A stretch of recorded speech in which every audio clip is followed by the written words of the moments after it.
कुमाऊं में वन ठेकेदार हुआ करते थे, वन प्रमुख थे उस समय पे धर्मानंद जोशी, जिनको सीमा सुरक्षा का जिम्मा सौंपा गया। अंतिम समय में योगेश दसमाना की पुस्तक है उत्तराखंड का जन जागरण आंदोलनों का इतिहास।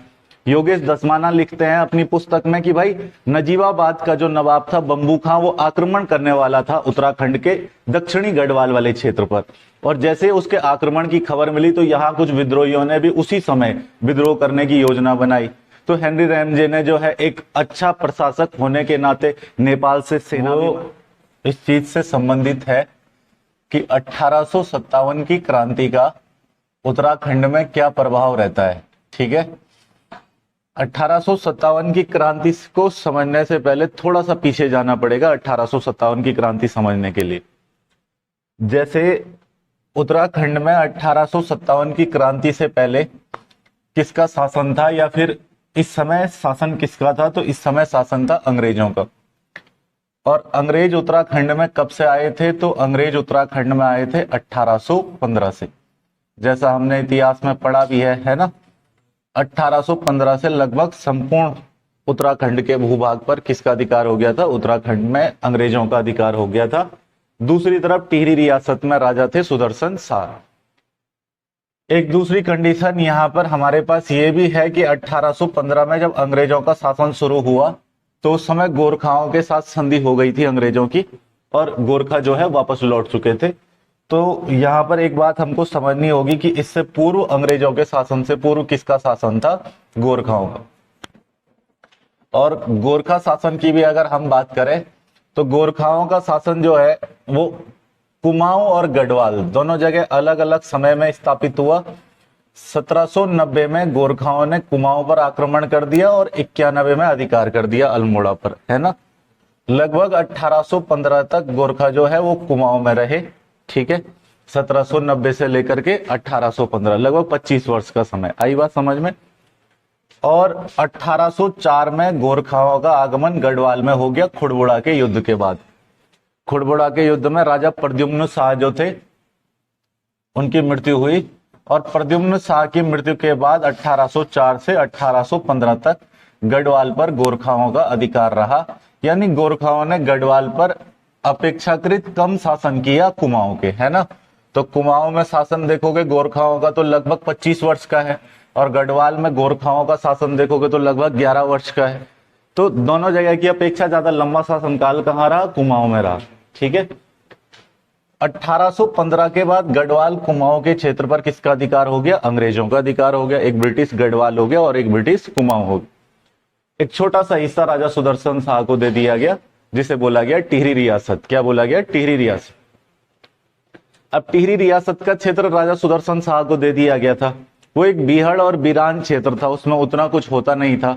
अंग्रेजों ने सुदर्शन शाह के साथ वैसे धोखा किया था। सुदर्शन शाह उत्तराधिकारी थे गढ़वाल के साम्राज्य के, लेकिन अंग्रेजों ने कहा था कि भाई हमारी युद्ध में 7 लाख रुपए की राशि खर्च हुई है, आप 7 लाख रुपए दे दो और अपना गढ़वाल का क्षेत्र रख लो। निर्वासित सुदर्शन शाह 7 लाख रुपए कहां से लाता, है ना। तो उस समय सुदर्शन शाह के पास 7 लाख रुपए नहीं थे, इसलिए संपूर्ण क्षेत्र पर किसका अधिकार हो गया, अंग्रेजों। 1815 में अंग्रेजों का अधिकार हो गया, और 1857 का समय आते आते इस समय पे कुमाऊं कमिश्नर के पद पर थे हेनरी रैमजे। कौन थे, हेनरी रैमजे। यानी जब 1857 की क्रांति हो रही थी तो उस 1857 की क्रांति के समय कुमाऊं कमिश्नर कौन थे, तो क्या बोलना है, हेनरी रैमजे। हेनरी रैमजे थे। ठीक है, क्लियर है इतना। हेनरी रैमजे कुमाऊं कमिश्नर थे। दूसरा हमको क्या ध्यान रख लेना है कि हेनरी रैमजे एक कुशल प्रशासक था, सामाजिक स्वभाव का व्यक्ति था, इसलिए कुमाऊं के लोग इसको रामजी साहब के नाम से भी जानते थे। किस नाम से जानते थे, रामजी साहब, रामजी साहब के नाम से जानते थे। अब बात आती है 1857 के क्रांति की।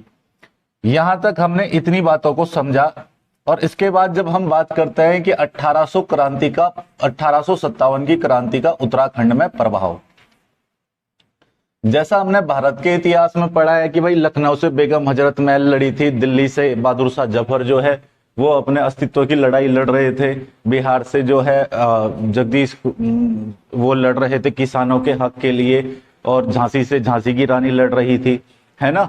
अलग अलग स्थान से कोई ना कोई लड़ रहा था 1857 की क्रांति में, लेकिन सबके अपने अपने मायने थे इस क्रांति के। 1857 की क्रांति की सबसे बड़ी भूमिका यह रहती है कि उस समय संपूर्ण उत्तर भारत में अशांति का दौर चल रहा था, राजनीतिक रूप से अशांति चल रही थी। पर उत्तराखंड में इस क्रांति का प्रभाव लगभग हमको ना के बराबर देखने को मिलता है, जो कि अपने आप में एक बहुत बड़ा सवाल है कि उत्तराखंड के अंदर इस क्रांति का प्रभाव ना के बराबर क्यों रहा या नगण्य रहा, बिल्कुल कम रहा, ऐसा क्यों हुआ। तो उसके पीछे कुछ महत्वपूर्ण कारण ये भी दिखाई देते हैं कि हेनरी रैमजे कुशल प्रशासक था, उसके प्रशासन की नीति जो है वो यहाँ के लोगों को बड़े अच्छे तरीके से समझ आती थी। इससे पहले गोरखाओं का शासन था और गोरखाओं के शासन काल में बड़ी समस्या ये थी कि गोरखा जो थे वो एक अत्याचारी शासक थे, वो दिव्य न्याय व्यवस्था पर बात करते थे। दिव्य न्याय व्यवस्था में भी कड़ाई का दीप जैसी न्याय प्रथाएं थी। एक प्रथा हुआ करती थी बौकटी हरिया प्रथा, पानी में फेंक देते थे आदमी को, है ना, जो तैरने में सक्षम रहा वो निर्दोष, जो नहीं तैर पाया वो दोषी। तो उनके न्याय देने का तरीका बड़ा अलग था और देवीय न्याय पर विश्वास किया करते थे गोरखा। जैसे गोरखा शासन काल में, आगे पीछे तुमने पढ़ा भी होगा इतिहास में कि गोरखा शासन काल में भाई गरम कढ़ाई में तेल में हाथ डाल देते थे, जल गया तो दोषी, नहीं जला तो निर्दोष। तो ऐसा क्रूर शासनकाल माना जाता है गोरखाओं का। और जब गोरखाओं के शासन का अंत हुआ और उत्तराखंड में अंग्रेजों के शासन की शुरुआत हुई, तो माना गया कि गोरखाओं की अपेक्षा तो अंग्रेजों का शासन लाख गुना अच्छा है, यहाँ के लोगों को विद्रोह करने की आवश्यकता ही नहीं है। तो इसलिए उत्तराखंड में क्रांति का प्रभाव कैसा रहा, ना के बराबर रहा। दूसरा कमिश्नर देखेंगे तो हेनरी रैमजे जैसा आदमी।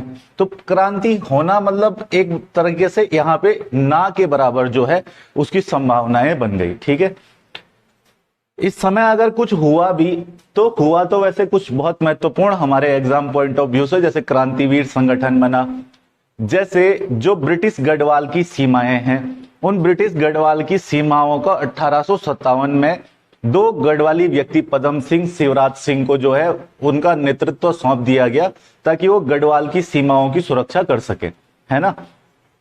कुमाऊं में वन ठेकेदार हुआ करते थे, वन प्रमुख थे उस समय पे धर्मानंद जोशी, जिनको सीमा सुरक्षा का जिम्मा सौंपा गया। अंतिम समय में योगेश दसमाना की पुस्तक है उत्तराखंड का जन जागरण आंदोलनों का इतिहास। योगेश दसमाना लिखते हैं अपनी पुस्तक में कि भाई नजीबाबाद का जो नवाब था बंबू खां, वो आक्रमण करने वाला था उत्तराखंड के दक्षिणी गढ़वाल वाले क्षेत्र पर, और जैसे उसके आक्रमण की खबर मिली तो यहाँ कुछ विद्रोहियों ने भी उसी समय विद्रोह करने की योजना बनाई। तो हेनरी रैमजे ने जो है एक अच्छा प्रशासक होने के नाते नेपाल से सेना भी मंगा ली थी, गढ़वाल से मोतीलाल शाह, कुंदन लाल शाह जैसे व्यक्तियों से आर्थिक सहायता, सुदर्शन शाह से राशन वगैरह, इन सभी चीजों की व्यवस्था कर ली थी कि अगर कोई बड़ी घटना या कोई अप्रिय घटना होती है तो उस दौर में संभाला जा सके, है ना। यहाँ कुछ बिंदु हमारे पास एग्जाम में बार बार पूछे जाते हैं, जिनमें सबसे पहला चीज हमको 1857 की क्रांति में ध्यान रख लेना है, क्रांतिवीर संगठन का। किसका ध्यान रख लेना है? क्रांतिवीर संगठन। ये जो क्रांतिवीर संगठन है, इस संगठन को किसके द्वारा बनाया गया? तो संगठन बनाने वाले व्यक्ति थे कालू मेहरा। कौन थे? कालू मेहरा। कालू मेहरा के द्वारा यह संगठन बनाया गया था। और कालू मेहरा का संबंध पूछा जाता है तुम्हारे पास कई बार, जिला सीरीज में मैंने तुम्हें इनके बारे में डिटेल में भी पढ़ाया हुआ है ना। तो कालू मेहरा का संबंध चंपावत में एक गांव है बिसुंग गांव। कौन सा गांव है? बिसुंग। बिसुंग गांव से इनका संबंध है और इन्होंने बनाया था कौन सा संगठन? क्रांतिवीर संगठन। इसमें इनके दो प्रमुख सहयोगी थे, जिनमें से एक का नाम था आनंद सिंह और एक का नाम था विशन सिंह। क्या नाम था? आनंद सिंह और विशन सिंह। तो क्रांतिवीर संगठन बनाने वाले इनके जो सहयोगी थे, बाद में इनको भी फांसी की सजा हो गई थी। हालांकि आनंद सिंह और बिशन सिंह को कालू मेहरा के साथ पकड़ लिया गया और इनको क्या कर दी गई? फांसी की सजा दे दी गई। ठीक हो गया। क्रांतिवीर संगठन हम कह सकते हैं कि ये राज्य का प्रथम क्रांतिकारी संगठन था, जिसने पहली बार क्रांतिकारी गतिविधियों को अंजाम दिया। ये पहला क्रांतिकारी संगठन था। और दूसरा, इस संगठन की विशेष बात यह है कि ये एक गुप्त संगठन था। कैसा संगठन था? गुप्त संगठन, जिसके बारे में किसी को कोई जानकारी नहीं थी। ये संगठन बड़े गुप्त तरीके से बनाया गया था। कहा जाता है कि इसके अंतर्गत 1000 युवाओं को शामिल किया गया था, जिन 1000 युवाओं ने इसी क्रांति के समय हल्द्वानी पर भी अपना प्रभाव दिखाया था। ठीक है, आगे पढ़ेंगे उस सब चीजों को। यहां तक तो बात समझ में आती है कि एक संगठन उस समय बना था। कौन सा संगठन है? क्रांतिवीर। क्रांतिवीर हम कह सकते हैं कि ये राज्य का क्या है? प्रथम क्रांतिकारी संगठन है। इसीलिए ध्यान रखना कि क्रांतिवीर संगठन बनाने वाले जो व्यक्ति है कालू मेहरा, कालू मेहरा को कहा जाता है राज्य का प्रथम स्वतंत्रता सेनानी। क्या बोला जाता है? राज्य का प्रथम स्वतंत्रता सेनानी। काफी बार प्रश्न पूछा गया है, प्रथम स्वतंत्रता सेनानी किसको कहा गया है? तो कालू मेहरा को कहा जाता है। आई बात समझ में? क्योंकि सबसे पहला क्रांतिकारी संगठन इन्हीं के द्वारा बनाया गया था। क्लियर है? दूसरा, यहां पर बद्रीदत्त पांडे लिखते हैं अपनी किताब कुमाऊं का इतिहास में। बीडी पांडे की किताब है कुमाऊं का इतिहास। तो बद्रीदत्त पांडे ने लिखा है यहां पर कि भाई इस समय पे अवध के अंतिम नवाब, अवध यानी उत्तर प्रदेश के अंतर्गत आने वाला एक क्षेत्र, उस समय तो उत्तर प्रदेश को भी संयुक्त प्रांत आगरा अवध कहते थे, है ना। तो अवध का जो प्रांत हुआ करता था, अवध प्रांत के नवाब इस समय पे अंतिम नवाब थे, जिसका नाम था वाजिद अली शाह। क्या नाम था? वाजिद अली शाह। वाजिद अली शाह जो है वो कहाँ के अंतिम नवाब थे? नवाब अवध के अंतिम नवाब थे। वाजिद अली शाह ने भी ऐसी कुछ जानकारी मिलती है कि कालू मेहरा को प्रेरित किया था इस संगठन को बनाने के लिए। ये किसने लिखा है? बद्रीदत्त पांडे ने। बीडी पांडे लिखते हैं कि अवध के अंतिम नवाब वाजिद अली शाह ने प्रेरित किया था किसको? बद्रीदत्त पांडे के अनुसार कालू मेहरा को प्रेरित किया था। ठीक है, ताकि वो कौन सा संगठन बनाए? क्रांतिवीर संगठन बनाए और इस क्रांति के समय पे विद्रोह कर दे। दूसरा, इस समय पे हमें कुछ ऐसा भी जानने को मिलता है, हम लोग जानते हैं कि प्रोफेसर अजय रावत की पुस्तक है उत्तराखंड का राजनीतिक इतिहास, है ना। सभी बच्चों को पता होगी, बच्चे पढ़ते रहते हैं इस पुस्तक को, है ना। तो उत्तराखंड का राजनीतिक इतिहास अजय रावत की पुस्तक है।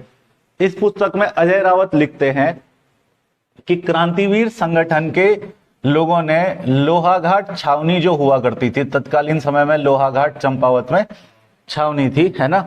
लोहाघाट छावनी ब्रिटिश छावनी हुआ करती थी। 1839 में ये छावनी बनी थी। इसके बारे में तुम्हें इसके बारे में कुछ बेसिक बातें ध्यान रख लेना है। जैसे पूछ लिया जाए तुमसे कि राज्य में कुली बेगार प्रथा के खिलाफ पहला विद्रोह कहां हुआ था, तो वो लोहाघाट छावनी में ही हुआ था। 1840 में एक सैनिक ने स्लेट ले जाने से इनकार कर दिया था, मना कर दिया था। तो ये पहला विद्रोह माना जाता है कुली बेगार प्रथा के खिलाफ। तो यहीं से पहला विद्रोह भी हुआ था कुली बेगार प्रथा का। इस समय यही लोहाघाट छावनी, जो लोहावती नदी के किनारे लोहाघाट स्थित है चंपावत में, इस लोहाघाट छावनी में क्रांतिवीर संगठन के लोगों के द्वारा आग लगा दी गई। और यहां आग लगने के कारण इस गुप्त संगठन की सूचना कुछ लोगों ने ब्रिटिश सरकार को दे दी। उस समय के अंग्रेजी प्रशासन को इसकी जानकारी दे दी कि भैया ये जो आग लगाने का कार्य किया है ये एक गुप्त तरीके से बने संगठन ने किया है और उस संगठन का नाम है क्रांतिवीर। ठीक है, जैसे इस बात की जानकारी ब्रिटिश सरकार को पहुंची तो इस संगठन को बनाने वाले जो व्यक्ति थे कालू मेहरा, आनंद सिंह, बिशन सिंह, इन सभी को फांसी की सजा दे दी गई। और फांसी की सजा देने के पीछे मतलब उद्देश्य एक ही था कि इस तरीके का विद्रोह ब्रिटिश सरकार के खिलाफ कोई दूसरा ना करे। आई बात समझ में? लेकिन क्रांति का प्रभाव जो है वो हल्द्वानी में दिखाई देता है एक दिन, और इसी 1857 के वर्ष में 17 सितंबर 1857 को ये जो क्रांतिवीर संगठन में सम्मिलित 1000 युवा थे, इन 1000 युवाओं ने हल्द्वानी पर अधिकार कर लिया। उस समय पे ब्रिटिश सेना के जो कप्तान थे, ब्रिटिश सेना के कप्तान का नाम था कप्तान मैक्सवेल। कप्तान मैक्सवेल जो है वो बड़ी मुश्किल से वापस हल्द्वानी को प्राप्त कर पाते हैं जब हल्द्वानी पर अधिकार हो गया 1000 युवाओं का। तो बड़े दल बल के बाद, बहुत प्रयासों के बाद प्राप्त कर सके वापस हल्द्वानी को। तो अगर क्वेश्चन तुम्हारे पास इस तरीके से हो कि क्रांतिवीर संगठन ने किस दिन हल्द्वानी पर अपना अधिकार कर लिया था, तो हल्द्वानी पर अधिकार करने की तिथि याद रखना, किस दिन अधिकार किया था? 17 सितंबर 1857। क्वेश्चन अगर इस तरीके से हो कि उस समय ब्रिटिश सेना के कप्तान कौन थे, तो ब्रिटिश सेना के कप्तान थे कप्तान मैक्सवेल। आई बात समझ में?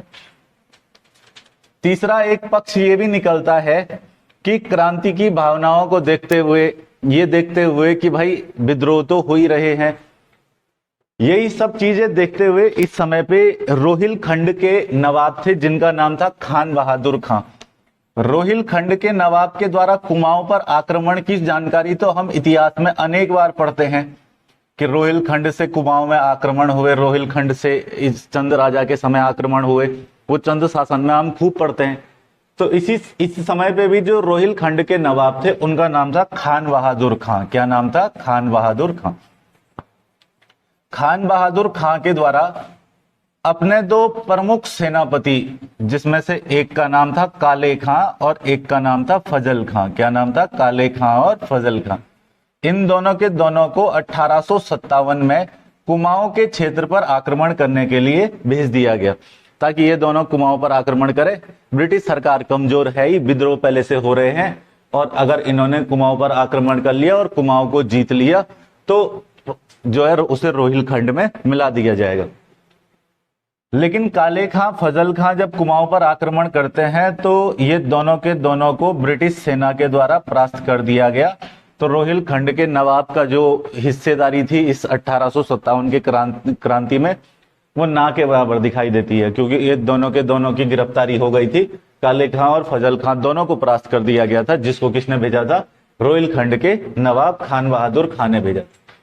इतनी बात समझ में आई? तो अभी तक हमने जो जो पढ़ा एक बार इसको फटाफट से देख लेते हैं। मैंने कहा था कि 1857 की क्रांति का प्रभाव उत्तराखंड में ना के बराबर दिखाई देता है।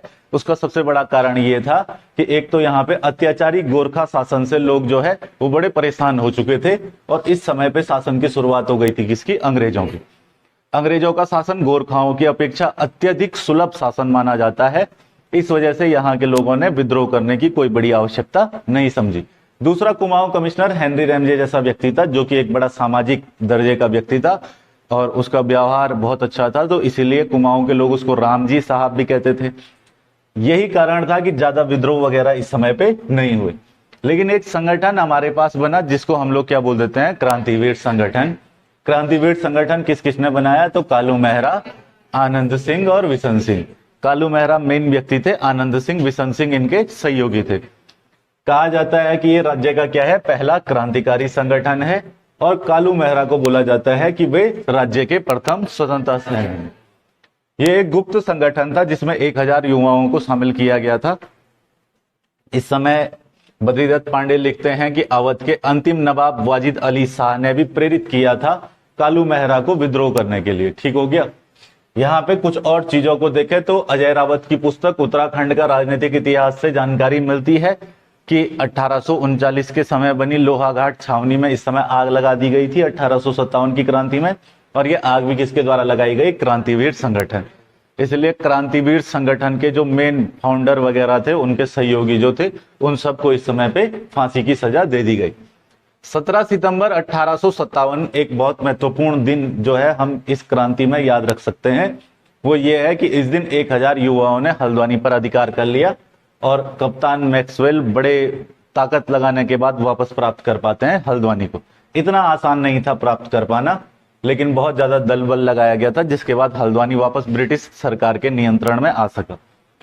रोहिलखंड के नवाब खान बहादुर खां ने भी इस समय पे प्रयास किया। खान बहादुर खां ने इस समय देखा जाए तो काले खां और फजल खां, इन दोनों के दोनों को बुलाया और दोनों के दोनों को भेजा था कुमाऊं में अभियान चलाने के लिए, लेकिन ये दोनों असफल रहते हैं, ये सेना परास्त हो गई। दूसरी तरफ एक कुशल प्रशासक हेनरी रैमजे के द्वारा क्या क्या प्रयास किए गए, तो थोड़ा सा इनको ध्यान रखना जरूरी है। हेनरी रैमजे के द्वारा किए गए प्रयासों में हमें कुछ बातें बहुत अच्छे तरीके से समझनी है। जैसे इस समय पे एक सैन्य दल का गठन हुआ जिसको हिल रेजिमेंट के नाम से जाना गया। किसके नाम से जाना गया? हिल रेजिमेंट। ब्रिटिश सेना में एक नई सैन्य टुकड़ी की भर्ती कर दी गई जिसको हिल रेजिमेंट के नाम से जाना गया, और वो हिल रेजिमेंट बनाने वाले व्यक्ति कौन थे? Henry Ramsay. ठीक हो गया। कहानी कुछ इस तरीके से निकल करके आती है कि भाई हेनरी रैमजे जो थे, रैमजे ने इस समय गढ़वाल के जो शासक थे वो थे सुदर्शन शाह। कौन थे? सुदर्शन शाह। गढ़वाल के शासक सुदर्शन शाह थे, और सुदर्शन शाह जो थे वो अंग्रेजों के बड़े पक्ष में थे। आई बात समझ में? टिहरी रियासत के राजा थे। तो सुदर्शन शाह गढ़वाल के शासक, और कुछ प्रमुख व्यक्ति जैसे गढ़वाल में एक व्यक्ति थे मोतीलाल शाह। कौन से व्यक्ति थे? मोतीलाल शाह। और एक व्यक्ति थे जिनका नाम था कुंदन लाल शाह। क्या नाम था? कुंदन लाल शाह। मोतीलाल शाह, कुंदन लाल शाह, इन व्यक्तियों से हेनरी रैमजे ने इस 1857 की क्रांति में मदद मांगी। जैसे इस समय गढ़वाल के राजा तथा इन व्यक्तियों से हेनरी रैमजे ने दो चीजों की सहायता ली थी। एक तो वित्तीय सहायता ली थी। किसकी सहायता ली थी? वित्तीय सहायता, यानी रुपये पैसे की सहायता ली थी। और दूसरा, इस समय पे राशन की जो व्यवस्था है वो गढ़वाल क्षेत्र से कर दी गई थी। रैमजे को लगा कि अगर क्रांति लंबे समय रहेगी तो ब्रिटिश सेना और ब्रिटिश प्रशासन में राशन वगैरह की कमी हो सकती है, इसीलिए इन्होंने वित्तीय व्यवस्था और राशन वगैरह की व्यवस्था गढ़वाल से कर दी थी। दूसरा, ऐसा कुछ भी जानने को मिलता है कि हेनरी रैमजे इस समय नेपाल से संधि कर लेते हैं, और नेपाल से संधि करने के बाद यहां से सेना का एक बहुत बड़ा दल प्राप्त कर लेते हैं। हेनरी रैमजे को लगा था कि भाई सैनिकों की कमी इस क्रांति के दौरान हो सकती है, तो उन्होंने नेपाल से संधि करके एक सेना की बहुत बड़ी टुकड़ी हासिल कर दी। ये सेना की बड़ी टुकड़ी जब नेपाल से आई सैनिकों की टुकड़ी ब्रिटिश सेना में शामिल हुई, तो आगे चल करके इन वीर गोरखा सैनिकों का एक अलग जो है रेजिमेंट बना दिया गया। उसी को हम लोग हिल रेजिमेंट के नाम से जानते हैं। ये तुमको पढ़ने को भी मिलेगा, आगे इसके बारे में बताऊंगा अभी मैं। हिल रेजिमेंट का गठन कर दिया गया था इस समय पे, और हिल रेजिमेंट के अंतर्गत पूछेगा तुमसे कि कौन से सैनिक थे, तो कौन से सैनिक थे? नेपाल से आए हुए सैनिक थे, जिनसे किसने संधि कर दी थी? Henry Ramsay. आई बात समझ में? तीसरा, योगेश धस्माना की पुस्तक है। योगेश धस्माना की पुस्तक का ध्यान रख लेना, इस पुस्तक के बारे में पूछ लिया जाता है। एक बार मैं लाया था इसको क्लास में, बताई थी मैंने बच्चों को पुस्तक। योगेश धस्माना की पुस्तक है उत्तराखंड में जन जागरण आंदोलनों का इतिहास। कौन सी पुस्तक है? उत्तराखंड में जन जागरण आंदोलनों का इतिहास। ये जो पुस्तक है, पहले तो इस पुस्तक के बारे में कई बार पूछ लिया गया है कि ये पुस्तक किसके द्वारा लिखी गई है, तो याद रखना कि किसने लिखी है? योगेश धस्माना। आंदोलन का इतिहास ये लिखी गई है योगेश धस्माना के द्वारा। इस पुस्तक के अंदर योगेश धस्माना ने क्या क्या लिखा है? तो 1857 की क्रांति के संबंध में योगेश धस्माना लिखते हैं कि इस समय नजीबाबाद, कौन सी जगह? नजीबाबाद। नजीबाबाद का जो गवर्नर था, नजीबाबाद का जो नवाब था, वो था बंबू खां। कौन था? बंबू खां। नजीबाबाद का नवाब इस समय पे बंबू खां था, और बंबू खां ने आक्रमण की योजना बना ली थी इस समय पे दक्षिणी गढ़वाल पर। कौन सी जगह आक्रमण की योजना बना ली? दक्षिणी गढ़वाल। तो इसने दक्षिणी गढ़वाल पर आक्रमण की योजना बनाई। दक्षिणी गढ़वाल पर जैसे आक्रमण की योजना बनाई तो कुमाऊं में कुछ लोगों को लगा कि भाई इस समय पे विद्रोह करना ठीक रहेगा, ये भी ठीक समय पे आक्रमण करेगा, उसी समय विद्रोह करेंगे तो ब्रिटिश सरकार को मैनेज करना मुश्किल हो जाएगा।